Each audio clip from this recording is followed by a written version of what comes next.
बिस्मिल्लाहिर्रहमानिर्रहीम। नाज़रीन अस्सलाम वालेकुम, मैं हूँ इमरान वसीम। नाज़रीन, इस वीडियो लॉग में सुप्रीम कोर्ट ऑफ पाकिस्तान से एक बड़ी ख़बर आपके साथ हम शेयर करेंगे।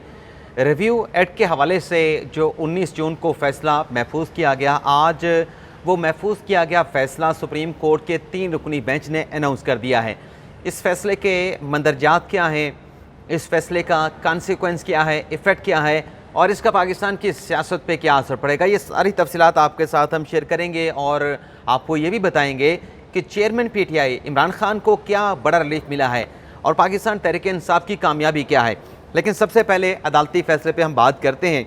ये नाजरीन, एक दरख्वास्त तो रिव्यू एक्ट के ख़िलाफ़ जून के अवाइल में दायर कर दी गई थी, अपना मई के अवाइल में, और फिर बाकी दरख्वास्तें जब ये कानून बना तो फिर ये बाकी दरख्वास्तें भी सुप्रीम कोर्ट ऑफ पाकिस्तान में दायर की गई। 6 समातें की जून के महीने में इस कानून के खिलाफ दायर की गई दरखास्तों पर सुप्रीम कोर्ट का 3 रुकनी बेंच, जिसको बंदियाल साहब हेड कर रहे थे, और बेंच में जस्टिस इजाजुल एहसन और जस्टिस मुनीब अख्तर साहब शामिल थे। आप नाज़रीन को याद करवा देते हैं जिन्हें शायद याद ना हो, वैसे तो बहुत सारे हमारे नाज़रीन को एक चीज़ का पता होता है। 29 मई को जब इलेक्शन कमीशन अपनी नज़रसानी की दरख्वास्त के ऊपर आर्गू कर रहा था, वो नज़रसानी की दरख्वास्त जिसमें सुप्रीम कोर्ट ने 14 मई को पंजाब में इलेक्शन करवाने का फ़ैसला सुनाया था। इस फैसले को इलेक्शन कमीशन ने सुप्रीम कोर्ट में नज़रसानी के ज़रिए चैलेंज किया था।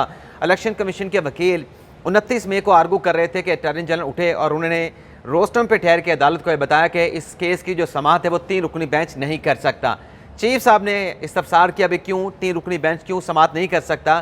तो अटॉर्नी जनरल साहब ने बताया कि एक नया कानून पार्लियामेंट ने बनाया जिसको सदर अलवी के पास मंजूरी के लिए भेजा गया था। तो 26 मई को सदर आरिफ अलवी साहब ने, अब आप पूछेंगे कि 26 से 29 मई 3 दिन का वक्फा क्यों हुआ, तो गालिबन बीच में जुमे हफ्ते इतवार का वक्फा आया था, तो फिर 26 मई को गालिबन जो 29 मई को पीर का दिन था, तो AG साहब ने एक कानून निकाला और जज साहब के सामने रखा कि ये नया कानून बन गया है। अब नज़रसानी की दरख्वास्त पर अगर आपने समाअत करनी है तो इस कानून के मुताबिक 3 रुकनी बेंच नहीं बल्कि नए कानून के मुताबिक अब आपको लार्जर बेंच बनाना पड़ेगा। ये 3 जज साहबान भी उसमें बैठे हैं, लेकिन नए जजेस को भी उस बेंच में शामिल किया जाए और नज़रसानी का जो स्कोप है उसको भी इस कानून के तहत बढ़ा दिया गया है। अब आप नज़रसानी को एक माइनर स्कोप में नहीं देखेंगे, अब नज़रसानी का जो दायरा है वो इस कानून के तहत जो है वसी कर दिया गया है। अब जैसे एक अपील की सुप्रीम कोर्ट में समाअत होती है, जो हाई कोर्ट से, निचले कोर्ट से होती हुई हाई कोर्ट से होती है सुप्रीम कोर्ट में आती है, उसी तरीके से आपको अपील के तर्ज के ऊपर नज़रसानी की दरख्वास्त पे समाअत करना होगी। तो चीफ साहब ने कहा था कि ठीक है, पहले इस कानून का जायज़ा ले लेते हैं, आया कि इस कानून के तहत लार्जर बेंच बनना है या फिर यही 3 रुकनी बेंच जो है वह समाअत करेगा। तो समाअत में एक वक्फा किया गया और इस वक्फे के दौरान, जितने दिन का वक्फा था, कुछ दरखास्तें इस कानून के खिलाफ सुप्रीम कोर्ट में मजीद दायर कर दी गई। पहली दरखास्त तो 2 मई को आ चुकी थी, लेकिन मजीद दरखास्तें भी इस कानून के खिलाफ, रिव्यू एक्ट के खिलाफ अदालत उज़्मा में दायर कर दी गई। 6 समातें हुई। 6 समातों के बाद 19 जून को इस कानून का फैसला महफूज कर लिया गया और आज ये महफूज किया गया फैसला सुप्रीम कोर्ट के 3 रुकनी बेंच ने अनाउंस कर दिया है। 11 बजे का वक्त दिया गया था, 11:07 पर बेंच आया और बेंच ने अपना फैसला जो है वो सुनाना शुरू कर दिया। और आज फैसला सुनाने से पहले बंदियाल साहब ने, जैसे कि वो कुरानी आयात पढ़ते हैं जब भी कोई महफूज फैसला सुनाते हैं या फिर मुख्तसर फैसला सुनाते हैं, कोई कानूनी आयात उन्होंने नहीं पढ़ी। ये उन्होंने कहा कि ये जो अबव रीज़न दी गई हैं, इस फैसले के ऊपर जो वजूहात दी गई हैं, उसके मुताबिक हम अपना फैसला डिक्लेयर करने जा रहे हैं। सबसे पहले ये कहा गया पॉइंट नंबर 1 ये था कि ये जो दरखास्तें आई हैं इस कानून के खिलाफ, रिव्यू एक्ट के खिलाफ, इन तमाम दरखास्तों को हम अलाउ कर रहे हैं। अलाउ करने का मतलब ये है कि ये दरखास्तें कानून के खिलाफ जो दायर की गई थी, ये इन्हें काबिल समाअत जो है वो करार दे के इनको मंजूर किया जाता है।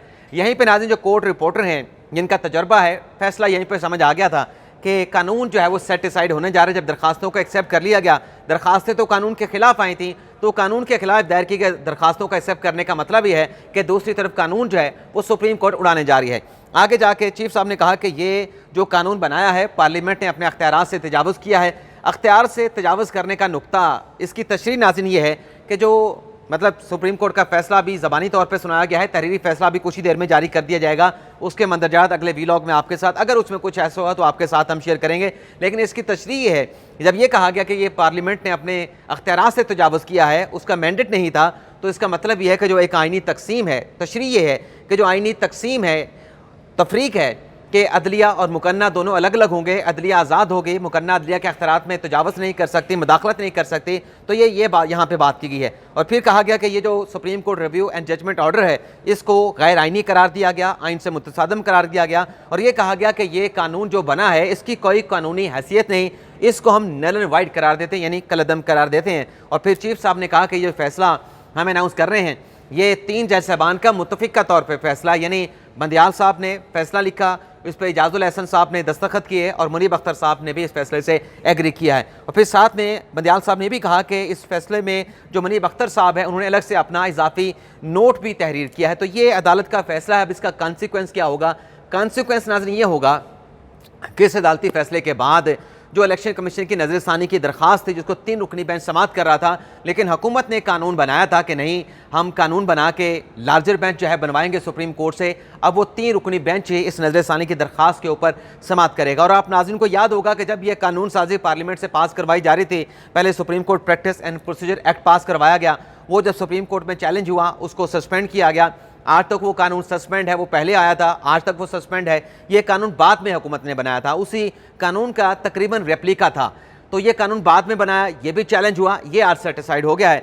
तो आज़म नज़ीर तारड़ साहब ने, हुकूमती वज़रा ने कहा था कि सुप्रीम कोर्ट जो है हमारे बनाए हुए कानून को सेटिस्फाइड करती जाए, हम नए कानून बनाते रहेंगे। तो अब देखें कि ये फैसला 19 जून को महफूज हुआ था।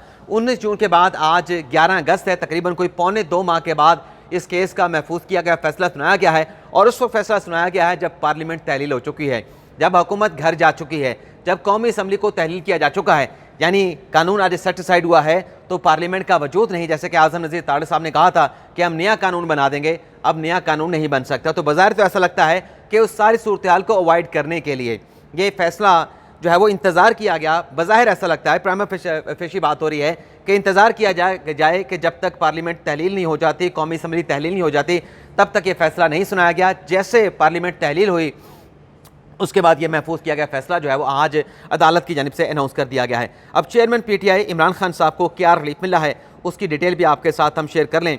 नाज़रीन, जो एक दरख्वास्त सुप्रीम कोर्ट अपना इस्लामाबाद हाई कोर्ट में दायर की गई कि जो खान साहब हैं उन्हें तोशा खाना के फैसले के बाद जो है अडयाला जेल में रखा जाना था, लेकिन अडयाला जेल में रखने की बजाय उन्हें मुंतकिल किया गया अटक जेल में।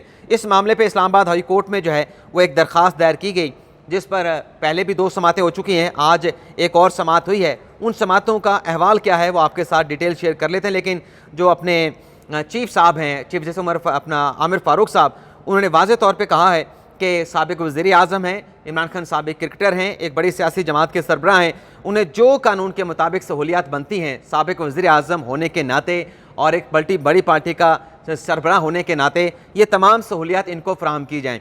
पंजाब हुकूमत के वकील की जानिब से कुछ जो है वो आगे कॉन्टेस्ट किया गया, यानी खान साहब के वकला ये दरख्वास्त कर रहे थे कि घर का खाना दिया जाए, मुलाकात नहीं करवाई जाती, मुलाकातें करवाई जाएँ। तो इस बारे में आज क्या समात रही है और अदालत ने क्या कहा है, उसकी सारी तफसीलात आपके साथ हम शेयर करेंगे। लेकिन खुलासा आपको बता देते हैं कि ये जो वकला और फैमिली हैं उनसे मुलाकात और सहूलियात से मुतल्लिक चीफ जस्टिस आमिर फारूक साहब ने कहा है कि मैं चेयरमैन PTI इमरान खान साहब को रिलीफ दूंगा। अब वो रिलीफ के हवाले से क्या है, अदालती कार्रवाई क्या रही, इसकी तफसीलात आपके साथ हम शेयर कर लेते हैं। शुरू से लेकर आखिर तक क्या दलाइल दिए गए, चीफ साहब ने क्या रिमार्क्स दिए, ये नाज़रीन हम आपके साथ शेयर करते हैं। इसमें नाज़रीन खान साहब के जो वकील हैं उनकी जानिब से यही दरख्वास्त की गई कि अदालत का ऑर्डर तो है कि उन्हें अडयाला जेल मुंतकिल करना था, लेकिन बदनीयती की बिना पे उन्हें अटक जेल में मुंतकिल किया गया। चीफ साहब ने कहा कि दरख्वास्त गुजार के वकला के मुताबिक ट्रायल कोर्ट ने चेयरमैन PTI को अडयाला जेल मुंतकिल करने का हुक्म दिया था। ये पंजाब हुकूमत और जो सरकारी वकला हैं उनसे इस्तफ्सार किया जा रहा है जिनका ताल्लुक वफाक से है। चीफ जस्टिस ने के सवाल के ऊपर क्या वजह बनी कि चेयरमैन PTI को अडयाला के बजाय अटक जेल मुंतकिल किया गया, तो एडिशनल अटॉर्नी जनरल ने कहा कि अडयाला जेल हसास नौयत की जेल है जहाँ गुंजाइश से ज़्यादा कैदी मौजूद हैं। सिक्योरिटी वजहात की बिना पे चेयरमैन PTI को अडयाला जेल मुंतकिल नहीं किया गया। चीफ जस्टिस साहब ने कहा, आमिर फारूक साहब ने, कि तमाम चीज़ें आप चेयरमैन PTI के वकला को भी फराहम कर दें। चीफ साहब ने कहा कि क्या जेल में वकला को मुलाकात की इजाज़त होती है, जिस पर एडिशनल अटॉर्नी जनरल ने कहा कि 7 अगस्त को एक वकील को जेल में चेयरमैन PTI से मुलाकात करवाई गई। वकील ने चेयरमैन PTI से मुलाकात की, वकालत नामे पर दस्तखत करवाए। जेल से वापस आकर वकील ने कहा कि उन्हें मुलाकात की इजाज़त नहीं दी गई। चीफ साहब ने कहा कि जेल में वकला से मुलाकात का क्या तरीकाकार होता है, मैं समझना चाह रहा हूँ। ये चीज़ें उगलवाने का तरीका होता है जज का कि मैं समझना चाह रहा हूँ कि तरीका कार क्या है। जिस पर चीफ साहब ने मजीद ये कहा कि जब कहा जाता है कि मिलने नहीं दिया गया तो इससे तासुर गलत जाता है, फिर तौहीन अदालत की कार्रवाई होती है, वो फिर अच्छा नहीं लगता तमाम सरकारी अफसरान हैं। एडिशनल अटॉर्नी जनरल ने कहा कि गुज़िश्ता रोज़ ये मुलाकात करने के लिए 4:45 पे गए थे, यानी जो वक्त होता है मुलाकात का उसके बाद वकला मुलाकात के लिए गए थे चेयरमैन PTI इमरान खान के साथ। वकील पंजाब हुकूमत ने कहा कि एतवार के अलावा बाकी तमाम दिनों में सुबह 8 बजे से लेकर 2 बजे तक मुलाकात की इजाज़त होती है। बैरिस्टर गौहर चेयरमैन PTI के वकील ने कहा कि हमारे 180 केसेस चल रहे हैं और मैंने चेयरमैन PTI से हिदायत लेनी थी। चीफ जस्टिस ने कहा कि इतने केसेस चल रहे हैं तो वकला ने मुलाकात तो करनी ही होगी, अब वकला जाएँ और मुलाकात ना हो, पर्चा हो जाए, ये अच्छा तो नहीं लगता। ये चीफ साहब कह रहे हैं सुबह 8 बजे से लेकर 2 बजे तक कोई मुलाकात के लिए आए तो कोई कबाहत तो नहीं। चीफ जस्टिस का इस्तफसार। शेरवज़ीर मर्रत साहब ने कहा खान साहब के वकील ने कि यह हाई कोर्ट है, इसमें की जाने वाली गलत बयानी के नताइज होते हैं, यानी तौहीन अदालत की कार्रवाई भी हो सकती है। वकील पंजाब हुकूमत कह रहे हैं, ये खान साहब के वकील ने बताया कि वकील पंजाब हुकूमत कह रहे हैं कि मैं गुज़िश्ता रोज़ 4:45 बजे अटक जेल पहुंचा था। गुज़िश्ता रोज़ 1:30 बजे अटक जेल के बारे में मैंने मीडिया को इंटरव्यू दिया और फिर पंजाब हुकूमत ने इसका ये जवाब दिया कि 1:30 बजे सुप्रीम कोर्ट में केस चल रहा था, हम दोनों वहाँ पर मौजूद थे। यानी शेरवज़ीर मर्रत साहब की बात की, उन्होंने कंट्राडिक्शन की कि 1:30 बजे मैं और शेरवज़ीर मर्रत साहब यहाँ पर मौजूद थे, 1:30 बजे तो यहाँ पर मुकदमे की समाअत हो रही थी। चीफ जस्टिस ने कहा कि चेयरमैन PTI साबिक वज़ीर आज़म हैं, एक बड़ी सियासी जमात के सरबराह हैं, साथ ही वो सज़ा याफ्ता भी हैं। दोनों चीज़ों को बराबरी की बुनियाद पर साथ साथ लेके चलना है। वकील शेर अफजल मरवत ने कहा कि चेयरमैन PTI को किस क्लास में रखना है 7 दिन में अभी तक ये फैसला नहीं हो सका। ये काम इब्तदाई तौर पर ट्रायल कोर्ट के जज का काम था। और फिर उन्होंने कहा कि जेल में गुंजाइश से ज़्यादा कैदी हैं तो चेयरमैन PTI के आने से क्या फ़र्क पड़ जाएगा। अडियाला जेल सिक्योरिटी के हवाले से सबसे मुस्तहकम जेल है, ये शेरवज़ीर मर्रत साहब ने कहा। रूल्स के मुताबिक चेयरमैन PTI को अटक जेल मुंतकिल किया ही नहीं जा सकता था। चीफ जस्टिस ने कहा आमिर फारूक साहब ने कि चेयरमैन PTI के अपने ज़ाती मुआले से मुआयने की भी इस्तदा की गई है दरख्वास्त में कि इमरान खान साहब का जो मुआयना है उनका ज़ाती मुआलज करे, जिस पर नुमाइंदा पंजाब हुकूमत ने कहा कि डिस्ट्रिक्ट हॉस्पिटल में मुआयने के बाद ही अपने ज़ाती मुआले से मुआयने की दरख्वास्त की जा सकती है। इमरान खान साहब के वकील ने कहा कि नवाज शरीफ से उनके जो मुआलिज थे डॉक्टर अदनान रोज़ाना मिलते थे। फिर चीफ जस्टिस ने पूछा उनसे इसी बात पे क्या एक और हाई प्रोफाइल कैदी को अपने डॉक्टर से मुआयने की इजाज़त नहीं थी, जिस पर पंजाब हुकूमत का जवाब था कि मुझे इस हवाले से कुछ मालूम नहीं। वकील शेरवज़ीर मरवत ने कहा कि आप अडियाला जेल से रिकॉर्ड मंगवा लें, मालूम पड़ जाएगा कि क्या नवाज शरीफ से उनके मुआलिज रोज़ाना मुलाकात करते थे या नहीं करते थे। चेयरमैन PTI का उनका अपना मुआलिज चेक कर लेगा तो इससे क्या फ़र्क पड़ेगा। मुझे समझ नहीं आ रही कि ये इतना तंग हमें क्यों कर रहे हैं, चेयरमैन PTI के वकील ने अदालत में कहा। चीफ जस्टिस ने कहा कि चेयरमैन PTI की मुलाकात और सहूलियात से मुतल्लिक मैं ऑर्डर पास करूँगा, यानी वकला से मुलाकात भी हो और उन्हें सहूलियात भी दी जाएँ। ये चीफ साहब ने कहा कि मैं ऑर्डर पास करूँगा, छोटी छोटी चीज़ों पर इस तरह की शराइत आयद ना करें। मैंने कहा था कि 2-3 वकला मुलाकात के लिए जाया करें, ज़्यादा वकला ना जाएं। 2-4 लोगों से कोई फ़र्क नहीं पड़ेगा अगर वो चेयरमैन PTI से मिल लेते हैं। हाँ, 150 लोग जाएं तो अलग बात है, उस पर एतराज़ हो सकता है।